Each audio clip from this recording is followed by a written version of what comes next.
자, 오늘 아주 충격적인 것을 제가 폭로하겠습니다. 이게 법원에서부터 받은 자료입니다. 윤석열은 지기현 판사에게 윤석열 사건이 배당되었는데 국민 여러분, 이건 랜덤으로 배당된 것이 아니라 지정된 겁니다.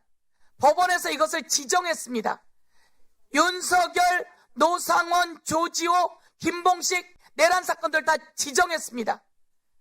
자, 전담재판부가 있죠? 법원에는 전담재판부와 일반재판부가 있습니다. 예. 전담재판부, 성폭력, 선거, 부패 등 있죠? 예. 그런데 내란 사건은 들어갈 곳이 있어요, 없어요? 없기 때문에 일반 사건으로 배당. 그러니 뭐가 필요해요? 내란 전담재판부가 필요한 거잖아요. 여지껏 속았어요.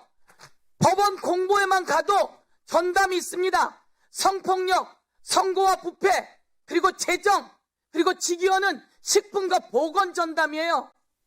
그러면 내라는 전담재판부가 이 상황에서 있어야 하는 게 맞지 않습니까? 없기 때문에 일반 사건으로 배당한 것으로 알고 있습니다. 그래서 여러분은 이것을 직위원에게 윤석열 사건을 가서 지정했어요. 관련 사건으로 배당했다라고 제가 보고를 받았고 말씀을 그렇게 이게 드렸습니다. 말이 됩니까? 존경하는 법원행정처장님, 여러분은 김용현 사건을 적시처리 필요 중요 사건으로 접수했다가 다시 지금처럼 일반 사건으로 바꿨어요. 왜 그랬습니까? 적시처리 필요 중요 사건으로 접수했다가 일반 사건으로 여러분은 바꿉니다. 여기에는 성폭력 전담 등이 있는데 내란 전담이 있어야 돼요. 그래서 내란 전담 재판부를 하자고 했는데 여러분은 위헌 운운했어요. 그런데 이 자료를 보면 여기에 국민 여러분, 이 대법원 홈페이지를 보면 선거와 부패 전담, 보건과 식품 전담, 재정 전담, 아동 범죄 전담 등이 있습니다. 그런데 윤석열 사건과 김용현 사건은 내란입니다. 그러면 내란 전담을 만드는 게 맞지 않습니까? 예. 그런데 여러분은 일반으로 돌렸다고 하는데 여러분은 이것을 전부 다 적시처리 필요 사건이라고 지정을 했어요. 지정을 하고도 이 상황에서 직위원회 가게 여러분은 일반 배당을 했습니다. 그리고 직위원에게 송석준 의원님과 신동우 의원님이 조용히 하시면 빨리 끝납니다. 김용현을 직위원에게 배당합니다. 그리고 여기에 조지호 사건, 윤석열 사건을 다 넣고 직위원은 조희대가 대법관으로 있을 때 재판연구관이었습니다. 그리고 직위원은 식품과 경제를 담당하고 보건을 담당하는 사람입니다. 그런데 김용현과 내란, 윤석열의 내란에 당토 맞는 사람입니까? 그래서 국회에서 내란 전담 재판부를 만들자고 할 때 여러분 뭐라고 했습니까? 특정하게 전담할 수 없다. 그런데 지금 여러분은 전부 다 적시 처리 필요 사건으로 전담했어요. 저는 왜 이렇게 거짓말을 하는 거죠? 대한민국의 사법부가 최후의 보루가 되어야 하는데 이 내용은 법원행정처장이 보고받게 되어 있습니다. 당시에 보고받았습니까?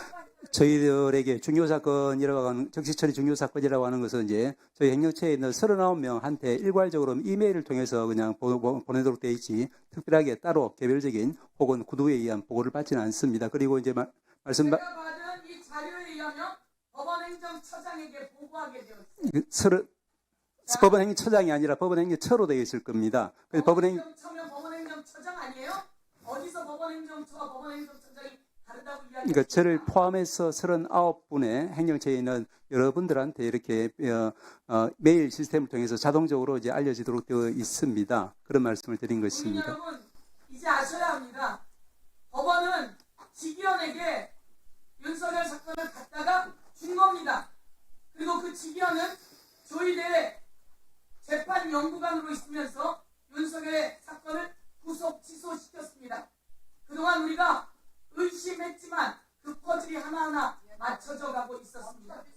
이에 대해서 국민 앞에 사과해야 된다, 저는 이렇게 생각하고, 제가 법원을 믿고 지지하지만 이런 상황 속에서는 그럴 수 없는 상황입니다. 말씀하세요. 예, 말씀드리겠습니다. 네, 시끄러워요 좀. 위원장 말씀. 네, 답변하십시오. 예, 나경원 의원 뭐라 하는데요? 계속할까? 그리고 중요한 자, 나경원 의원님. 나경원 의원님. 나경원 의원은 윤석열 의원 변호사예요?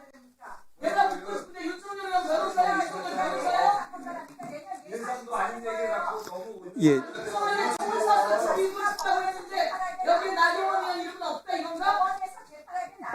그 얘기 여기서 하지 마시고 여기 가서 하세요. 김석준 중간 가서 그거 하세요. 반성하세요. 중간 가서 하세요. 여기서 하지 마세요. 반성해. 예, 위원장님 말씀하셨기 법사위를 위원님 말씀하셨기 때문에 잠깐 간략하게 말씀을 드리겠습니다. 그렇게 네네. 해주십시오. 네. 그래서 이제 예, 서 의원님 말씀하신 것처럼 예를 들면 이제 내란 사건이 이제 반복적으로 계속 들어온다고 하면 당연히 이제 전담재판부를 만들 필요가 있을 겁니다. 그런데 이 사건은 누구도 상상할 수 없었던 그런 일이 벌어졌으니까 그 당시에 바로 이제 특정 사건에 대해서 이제 전담재판부를 만든다는 것은 이제 아마도 중앙법원에서 생각을 못했을 겁니다. 그렇기 때문에 전담재판부라고 특정 지어진 유형별 사건이 들어가지 않기 때문에 일반 사건으로 취급을 해서 거기에는 모든 재판부에 대해서 상대로 해가지고 이제 그 해당 절차를 갖다가 착착 진행한 것 같습니다. 타당해요? 일, 그냥 양심에 손을 얹고 생각해 보세요. 그렇다고 해서 예를 벌써부터 잘못 시작했어요. 그 부분만 말씀을 드리겠습니다. 의원님 말씀처럼 이제 보실 수도 있겠지만 내란에 구역하셨어요. 그렇다고 해서 그럼 그 내란이라고 하는 정말로 다시는 일어날 수 없고 일어나서도 안 되는 사건을 그 중앙법원에서 특정 재판부에 오히려 지정배당을 한다고 하면은 더더욱 국민들의 의심을 받지 않겠습니까? 그렇기 때문에 이제 제가 이제 보고를 받기로는 이제 배제 사유에 있는 재판부를 제외하고 나머지 재판부를 상대로 해서 무작위 전산배당을 한 것은 그 당시로서는 어쩔 수 없는 선택이었지 않았을까 생각을 하고 그 다음에 그 뒤에 들어온 이제 윤 대통령 사건이나 또 조지호 사건 같은 경우에는 전에도 말씀드렸지만 관련 사건이라고 해서 그런 규정에 따라서 그 사건에 붙여서 같이 지금 세 건이 처리되고 있는 것으로 알고 있습니다. 이게 무능하셔도 되겠습니까? 그래서 저희가 내란 전담 재판을 하자고 했을 때 뭐라 하셨습니까? 안 된다 하지 않았습니까? 위원이라고. 자, 법원행정처장님. 예, 국민들이 의심을 하고 있는 국민들이 의심을 할까 봐서 이 일반 배당을 했다 이렇게 말씀하시는데요. 일반 배당 그 자체를 의심하는 거예요. 사실은 법원행정처장님의 설명을 의심하는 거예요. 뭐냐면 내란이 반복이 안 됐다라고 하는 건데요. 내란이라는 것을 반복하면 어떻게 되겠습니까? 내란을 반복하는 나라가 어디 있습니까? 내란을 극복해낸 나라에서 말씀드렸죠. 17년 만에 재판을 못했어요. 17년 동안 재판을 해본 적이 없어요. 17년 만에 온갖 증거를 찾고 국회가 질타를 하고 정권교체가 몇 번이 되고 민주정부가 들어서고 그런 다음에 재판할 수가 있었습니다. 내란 재판 쉽지 않습니다. 내란 극복을 국민들이 안 해줬더라면 편하게 그렇게 말씀하실 수가 없어요. 사법부가 눈꼽만큼도 노력을 안 하고 내란의 자칫하면 내란 성공을 도울 뻔했던 그 위험천만함을 질타하는 겁니다. 너무 편안하게. 그런데 그것을 국민들이 의심하고 있는데 거꾸로 뒤집어서 얘기하시는 거예요. 논리적으로 훈련되신 법원행정처장님이 그렇게 말씀하시면 안 되는 겁니다. 그 말씀 태도 자체가 지금 의심을 초래하는 거예요. 자꾸만. 예산과 무관하다고요? 이런 사법부에 예산을 왜 주는 거예요? 국민 세금으로. 사법 정의를 회복하지 않고 포고령에 동조를 한 사법부에 대해서 국민 혈세를 왜 지원하는 겁니까 도대체? 이게 예산과 무관한 사태입니까?